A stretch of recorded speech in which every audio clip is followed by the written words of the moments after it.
Football on the field and football talk right here at the Voice of College Football. We appreciate you stopping by. Best discussion, debate, and analysis in the college football show, Monday through Friday, except for this week. No Wednesday, no Thursday. We're back here on a Friday, 4 p.m. Eastern time. Got the call-in line. That's there in the chat as well. So please stop by, give me a ring, and we will talk some college football, whatever's on your mind. If nothing, then I am going to run through the headlines that came down today.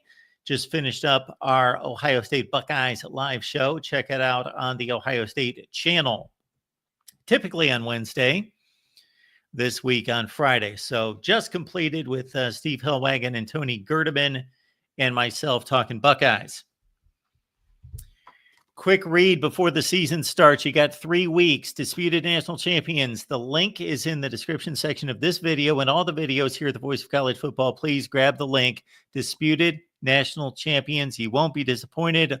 All the reviews say so. Don't take my word for it. Take the word of everyone who has bought this gem. And we do appreciate your support and appreciate your feedback. So again, Disputed National Champions, you can just grab the link in the description section or go to Amazon and just type in Disputed National Champions, and you should be able to pull up the book right there. We had Phil Steele on earlier this week. Check out that video. Phil Steele says he's coming back in August. So we are one of the rare places that get the fortune of having Phil Steele check in twice during the summer. So we do appreciate Phil Steele stopping by. Check out the video posted earlier this week, and we will have Phil back in a few weeks. Who's in the chat? Christopher Foote lighting it up already. Ed's here. Tukey G's here. And again, there's Christopher. There's Gregory.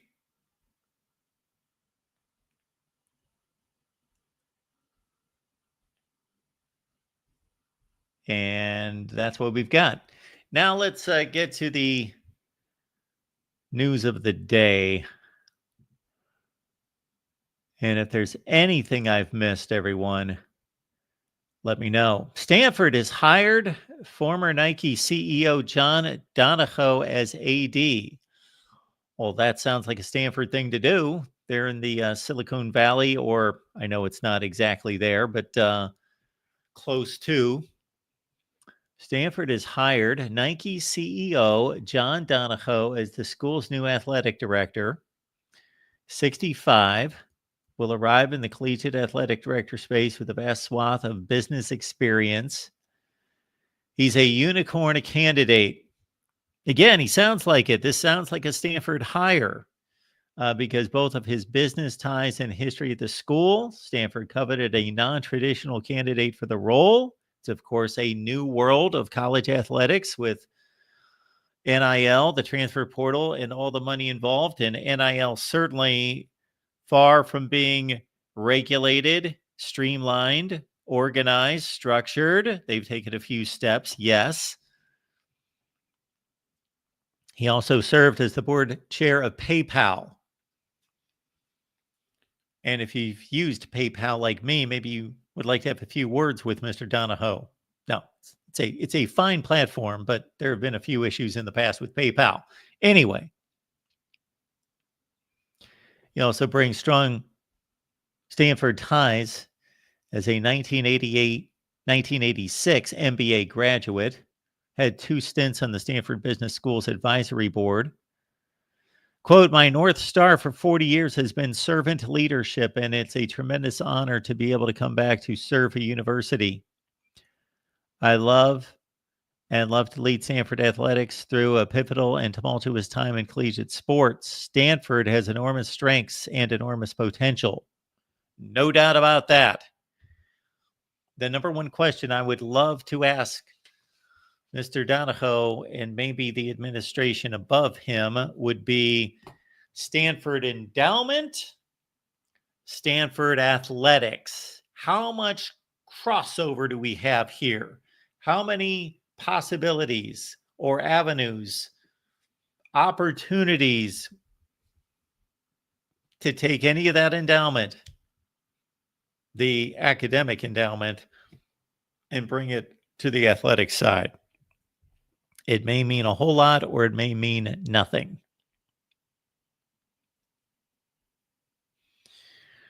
Donahoe replaces Bernard Muir, who announced in February that he was stepping down. He's been in the role since 2012. And in 2012, Stanford had a heck of a football program. They have just died in the last 5 years. They have gone from top 5, roughly, top 5 to 10 program in the country, churning out Rose Bowls, Pac-12 championships, top 10 finishes, double-digit win seasons, Jim Harbaugh, David Shaw, and then just crash and burn. Horrible, horrible football program right now.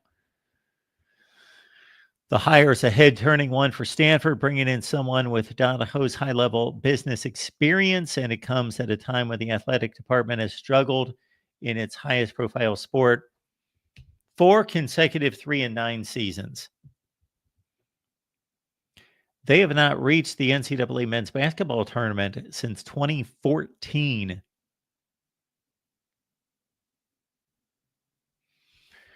And, of course, we all know that they hired general manager Andrew Luck for that position. And they also have Frank Reich as the interim head coach in football this year. So it's a high-profile list of names there. And the Olympic sports are still exceptional. Stanford athletes or former athletes accounted for 39 medals at the 2024 Paris Olympics. If Stanford were a country, it would have tied with Canada for the 11th most medals. Stanford has also won 26 of the possible 31 Directors' Cups for overall athletic success in college. There is no doubt that they have built a winning formula in Olympic sports. It's astonishing. 25 consecutive years as the winner of the All Sports Trophy, the Sears Trophy. Crazy.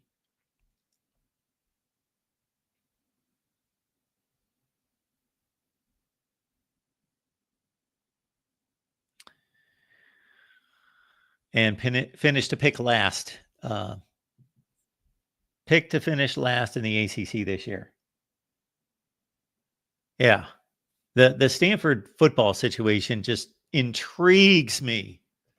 They were just so good for 10 years, and now they are just so incredibly bad. And their football history going back to the 1950s has been just that. Back and forth, up and down, roller coaster. All right, so that's it on the Stanford football front.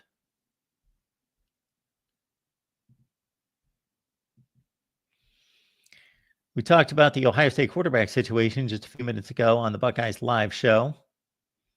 It was a bit surprising to some people to hear Ryan Day had not yet settled on a quarterback, because most of us have just considered Julian Sayin to be the default quarterback this year because he beat out Lincoln Keenholz for the number 3 position last year, because he is the more gifted player from a talent perspective, because he had the higher recruiting ranking coming into high school, because he was, as Tony Gerdeman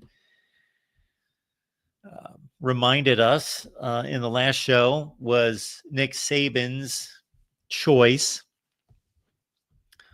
So you would think Julian Sayin is the guy, but Ryan Day is not committed to that. And now the competition is truly on.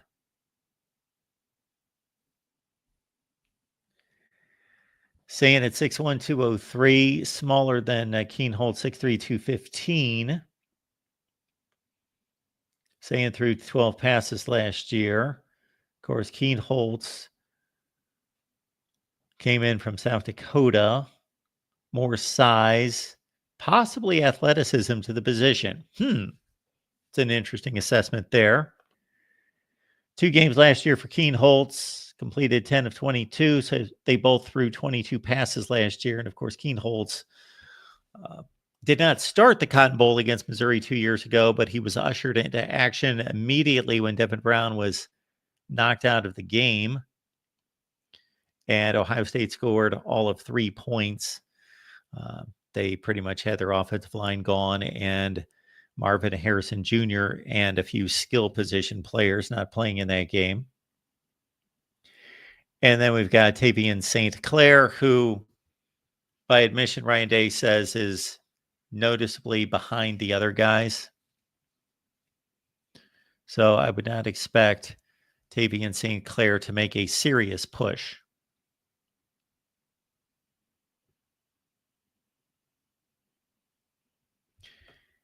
And remember, it was 20 years ago that Ohio State played Texas in the second game of the season, correct? It wasn't the first game. It was the second game of the season in Columbus 20 years ago, 2005, and did not have a starting quarterback then, even though, lo and behold, they had the future Heisman Trophy winner, Troy Smith.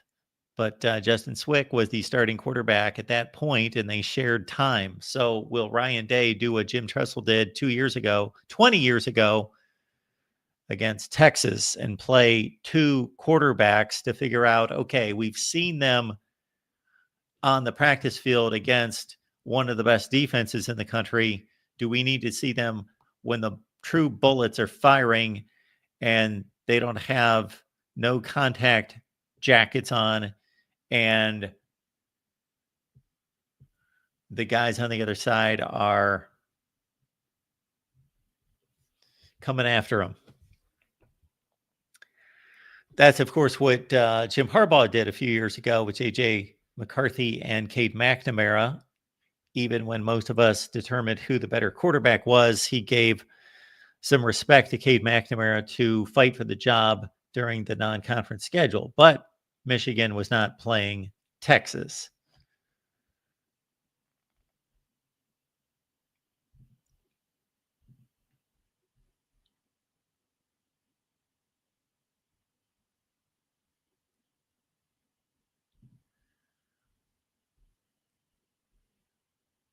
Notre Dame coach Marcus Freeman expects 2 possible starters dealing with injuries, offensive lineman Charles Jagusaw and tight end Cooper Flanagan, to return at some point this season, but does not know exactly when. Jagusaw underwent arm surgery to repair a broken humerus earlier this month following a utility terrain vehicle accident. He missed most of last season with a torn pectoral. Yeah, that's not fun. I've been a victim of that. Jagusaw, who entered training camp in 2024 as Notre Dame's projected starter left tackle, had been slated to play right guard. So a lot of people like Notre Dame to contend for a national championship, me included, but they are missing the guy that was slated for the right guard position. And then with Flanagan still ailing from the injury that he suffered against Georgia in the Sugar Bowl, only had 4 catches, 2 touchdowns, but was going to be a bigger factor in the tight end battle this year.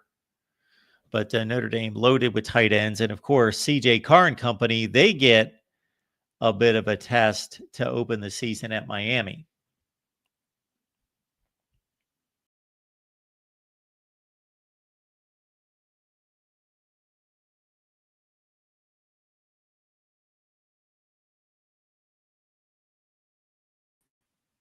My bad. And then we've got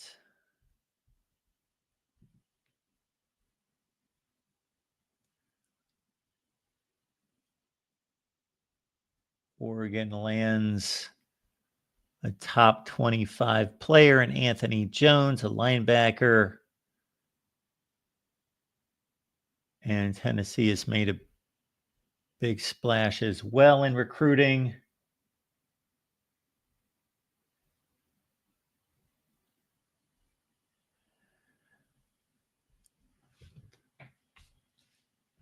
We've got another watch party coming your way here in the next few weeks, folks. So we took another poll. Michigan has won it. I believe they had a comfortable lead. So the Michigan win against Ohio State in 2023, we'll get together and watch that one as well. Maybe I'll run a poll and see if you guys are invested in a 24-hour marathon to kick off the season, as has been the custom here at the Voice of College Football. And also a poll to see if you would like this show to be moved to 10 p.m. Eastern time across the board. So you can let me know about that as well.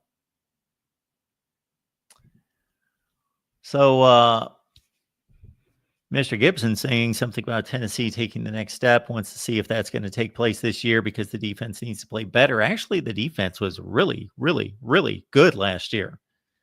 Really good last year, and they had one of the best defensive fronts in the country. Now, they lost James Pierce and 3 NFL players along that defensive front, but you may be thinking about previous seasons there at Tennessee, but if you check out the 2024 Vols defense there, Gibson, Tennessee was pretty stout.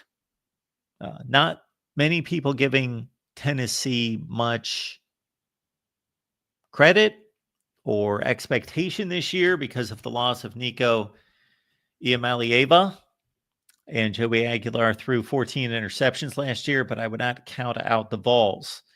They will have a completely different offense, losing Brew McCoy, Squirrel White, Dylan Sampson, the all-time leading rusher for a single season in school history, and then again, Nico, with most likely Joey Aguilar, the App State transfer, being the starting quarterback. The App State transfer through via UCLA. All right, folks, that's about all I had on my list, was to run through the headlines of the day. We typically get SEC notes each day. I was hoping to go through those, but have not received the SEC notes. I was hoping to get some training camp notes there. Appreciate you being here at the Voice of College Football. You guys have a great weekend. We'll be back here on Monday. And again, check out the schedule that gets posted here on the community page for the entire Voice of College Football network. See you soon.